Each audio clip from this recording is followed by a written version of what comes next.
அதுக்க நவமி என்றால் என்ன? அதுக்க நவமி அப்படின்னு இன்னைக்கு விசேஷம்.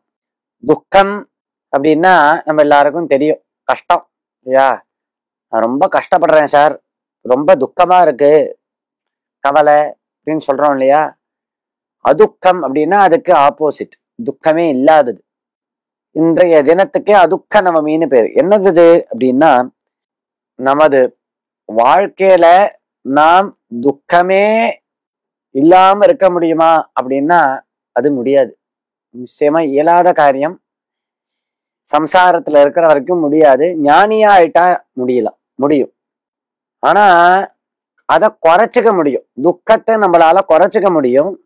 அதுக்கு ஒரு உபாயத்தை தான் சாஸ்திரம் நம்மளுக்கு சொல்லி கொடுக்கறது. அதுக்க நவமி இன்னைக்கு என்னது அப்படின்னா, நாம் எப்பொழுதுமே யாருக்குமே துக்கத்தை ஏற்படுத்தக்கூடிய செயல்களை செய்யக்கூடாது, வார்த்தைகளை பேசக்கூடாது, மனசால அந்த மாதிரி நினைக்க கூடாது, எப்போதுமே நினைக்க கூடாது. நாம் மனசால அனுபவிக்கக்கூடிய துக்கத்துக்கும் உடலால அனுபவிக்கக்கூடிய துக்கத்துக்கும் பிறர்கள் நம்மை தூற்றி, அதாவது நிந்தித்து அதை கேட்பதன் மூலம் பழி சொல்லி நம்ம மேல பழிய சுமத்தி அதை கேட்கறது மூலமாக நாம் அனுபவிக்கக்கூடிய இந்த துக்கங்கள்லாம் இருக்கே, இதுக்கெல்லாம் காரணம் என்னன்னு பார்த்தோம்னா, நாம் செயலாலும் உடலாலும் மனசாலும் வாக்காலும் செய்ததான பாபங்கள். அதாவது பிரத்தியாருக்கு நாம் துக்கத்தை சரீரத்தால ஏற்படுத்தி இருந்தா நமக்கு சரீரத்தால துக்கம் ஏற்படும். மனசால துக்கத்தை கஷ்டத்தை நினைச்சிருந்தோம், அவன் இப்படி ஆயிடணும் அப்படி ஆயிடணும்னு மனசால நாம் நினைச்சிருந்தோம் அப்படின்னா மனசளவுல நாம் ரொம்ப கஷ்டப்படுவோம். சொற்களால கடுஞ்சொற்கள் பேசியிருந்தோம் அப்படின்னா அதன் மூலமாகவே நாம் துக்கத்தை அனுபவிப்போம். இதுதான் சாஸ்திரம். அதனால எப்போதுமே யாரையுமே கஷ்டப்படுத்த செயல்களை பண்ணக்கூடாது.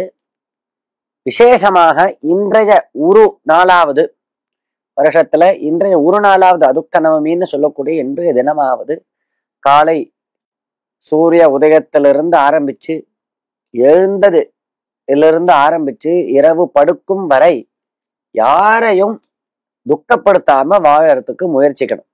செயலாலும் மனசாலும் வாக்காலும் சொற்களாலும் யாருக்கும் கஷ்டம் ஏற்படக்கூடிய செயல்களை நாம் செய்யாமல் இருக்க முயற்சிக்க வேண்டும். இன்றைய ஒரு நாளாவது அப்படி இருக்க முயற்சித்தா அது நம்மளுக்கு ரொம்ப க்ஷேமத்தை கொடுக்கும், நமது துக்கங்களை மிகப்பெரிய அளவில் குறைக்கும் என்று சாஸ்திரங்கள் கூறுகின்றன.